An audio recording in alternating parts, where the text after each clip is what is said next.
হাদি ইতিমধ্যে মৃত্যুবরণ করেছে বিদেশের মাটিতে।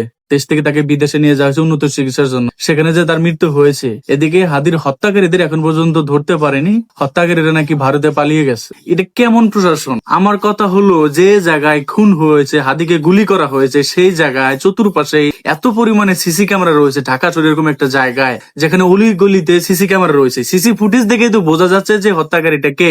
মেন আসামি তারা নাকি ভারতে পালিয়ে গেছে। ভারতে পালিয়ে যায় কিভাবে? সাংবাদিকরা কিভাবে জানে যে কোন গাড়ি দিয়ে কিভাবে কখন কোন সময় ভারতে পালিয়ে গেল ময়মনসিংহের হালুয়াঘাট দিয়ে? সাংবাদিক এত কিছু জানে, তো বাংলাদেশের গোয়েন্দা সংস্থারা কি করে, বাংলাদেশের প্রশাসনরা কি করে, এরা কেন জানতে পারলো না? আর এই সাংবাদিকটা কিভাবে জানতে পারলো? আমার প্রশ্ন হলো এই জায়গায়, কে ইয়াবা গাঞ্জা নিয়ে যাইতেছে, কি কার ভিতরে নিয়ে যাইতেছে, কিভাবে নিয়ে যাইতেছে, প্যাডের ভিতরে নিয়ে গেলে নাকি বলে এরা ধরতে পারে? বাংলাদেশের প্রশাসন মানে এত ট্যালেন্টেড, এত বুদ্ধি এদের মাথায়, এরা এগুলো ধরতে পারে যে কে কিভাবে গাঞ্জা লুকায় নিয়ে যায়, যদি শরীরের ভিতরে নিয়ে যায় তাও নাকি ধরতে পারে।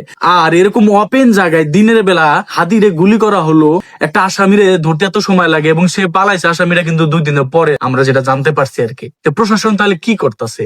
আমার সোনার বাংলাদেশের সোনার প্রশাসনেরা একটা আসামিকে ধরতে পারে না, যেখানে ওপেনে গুলি করা হয়েছে এবং সিসি ফুটেজ রয়েছে, এই যে ধরতে পারে না। এখন যে তার ফ্যামিলির অনেক সদস্যদের ধরছে, আমার কথা তাদেরকে চাপ দেওয়া হোক, তাদেরকে চাপ দিয়ে হলেও সে আসামিকে দেশে আনার ব্যবস্থা করা হোক এবং তাকে ফাঁসিতে ঝুলানো হোক। আর এই পর্যন্ত আমার বয়স আমি দেখেছি যে অনেক খুন খারাপি হয়েছে, অনেক অপরাধ হয়েছে, অনেক আসামিকে ধরাও হয়েছে, কিন্তু পরবর্তীতে সেই আসামির কি সাজা হয়েছে এইটা কিন্তু আমি দেখতে পাইনি। আপনারা দেখতে পেয়েছেন কিনা একটু জানাবেন প্লিজ। আমার দৃষ্টিতে আমি এমন দেখতে পাই না যে কোনো আসামিকে ধরে তাকে সাজা দেওয়া হয়েছে। খুন করার পর তাকে তেমন সাজা দেওয়া হয় নাই।